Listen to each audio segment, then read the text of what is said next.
Good evening, everybody. Welcome to Quad Pod. This is Chris with Pajama Bottom Gaming in a white t-shirt, bringing the sleepover video game talk experience to you. I'm going to sit down in my chair here. I used to use chairs just like this for gaming while growing up, especially while I was playing the Wind Waker in my room as a teenager. But tonight's topic is the Nintendo 64. Well, I'll start with this. For anybody who didn't know what the Nintendo 64 was, it's a game system that came out back in late 1996. I remember because I was only 7 years old, and it was a very, very anticipated game system at the time. I'm not even too sure it wasn't more anticipated than some of the modern game systems like Xbox One, PlayStation 4, the Nintendo Wii U, which a lot of younger gamers would know today, as well as those of us who are hardcore gamers. But yes, like I said, the Nintendo 64 was a very, very anticipated video game system for me. And of course, the big game that everybody was waiting for on this system was Super Mario 64. At least I know that's what it was for me. I remember the Christmas leading up to the release of the N64, and I tell you what, I didn't even think I was going to get it that year. I thought I already opened all my gifts and met my grandma's house, and all of a sudden, hey, what's this one box over here in the corner? It was like a Christmas Story experience. And yeah, there was another box over here in the corner, another gift. Didn't have any name tags or anything. We opened that thing up and it was a Nintendo 64. Unfortunately, my uncle and I had to share it.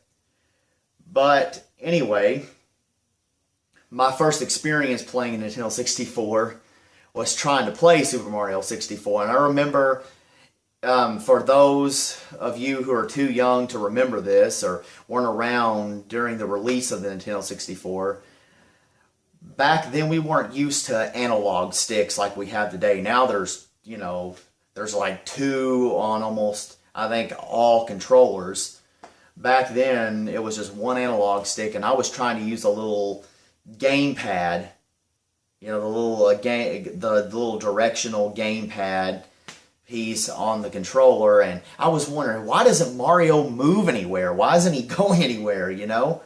I don't understand. Is this game broken or something?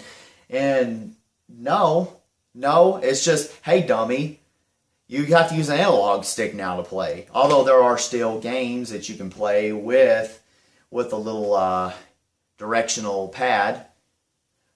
But I'm going to say, what some of my favorite games on the Nintendo 64 were. This is just for me personally.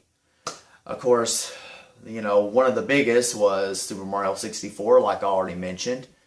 And then, of course, there was, even though I didn't play it on the Nintendo 64 myself until way later on, and at the time, I guess I was just too young to really understand the game or to really get down the strategy of it, but Ocarina of Time, which, was rated by somebody, I don't even know who it was rated by, but as the greatest game of all time. Is that still true today? I don't know. I could agree with it myself, even though I was a little older when I played it. I actually played the Wind Waker first, but one game to me that really stuck out, even though it probably doesn't compare to Ocarina of Time to a lot of people or any of the Mario games. I was actually a really huge fan of Rayman 2, and that was actually my favorite version of it out of all of them that I played, which I've only played two. I played Rayman 2 Revolution on the PS2, but I still love the N64 Rayman so much better. I guess it really is true what they say, less really can be more. But moving on to other things about the N64, we also had Banjo-Kazooie, which was one of my favorite games as well. And of course the long anticipated, which, nowadays 2 years doesn't seem like anything, but back then I was like, oh my gosh, when is Banjo-Tooie finally going to come out? Yes, the long anticipated Banjo-Tooie.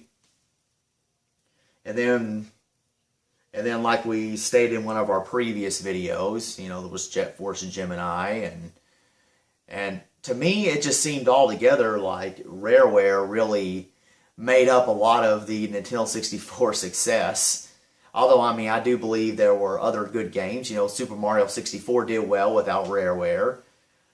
And Mario Kart did well without Rareware. And so did Paper Mario. And what else was there? Of course, all the wrestling games, like No Mercy and WWF WrestleMania 2000. But yes, these are just some of the great memories for me for the N64. And I know there are plenty of you out there that are just like me. You loved playing the Nintendo 64. But anyway, just please, leave some of your favorite experiences, your anticipated things about the Nintendo 64 in the comments down below. And please subscribe to QuadPod Gamers at gmail.com. Thank you all very much. Have a great night.